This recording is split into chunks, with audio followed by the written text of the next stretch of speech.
either. There's no patient information. There's no information that triggers GDPR. And then I think we can probably. Can we redo that one? 'Cause Sure. It came out of a discussion that didn't really have a question behind it for us to edit. Okay, got it. So you're gonna ask me a question? What question would you? Yeah, what question am I going to ask?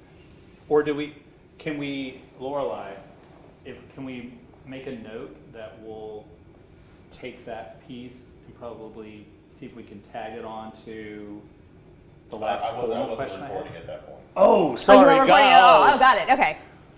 Yeah, I didn't. No, got it. So it was the overall risk question in terms of what? Yeah. Is that it, Craig? That was the sort of the overall risk. I'm not going to remember everything you said. Well, that's where I was making it up Yeah, again. I would say so. That would probably, I think, answer. But you were question. you were going down the path of that. You Oh. you're talking about not going in it blindly. Right. That you.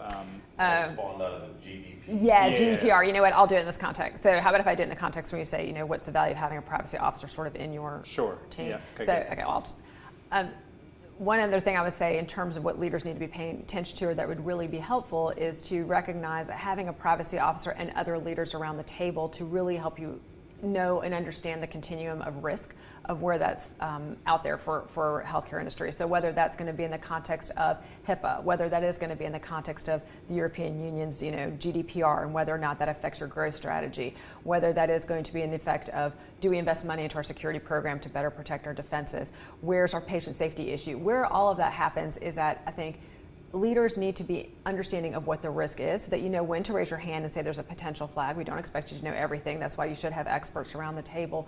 But the real goal, I think, in a strong leader in a healthcare organization, in any organization, is one that's going to take the time to understand that there is risk and then intentionally choose to take it or choose not to take it. Anything we do has risk, and that's totally fine. And there's an upside and a downside to that. With great risk comes great reward sometimes.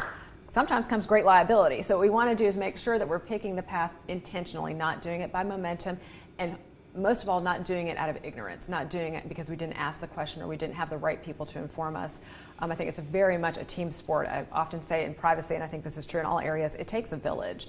And there's never a village of one. It is a village of many. And I think that's really where you see very strong leaders come in, recognizing that they don't know everything, but knowing who the right people are to bring in. I think that's certainly something a privacy officer can do. Your legal department, your risk department, all sorts of areas can get around that table and have that discussion. I think that answer was even better. Yeah. I mean.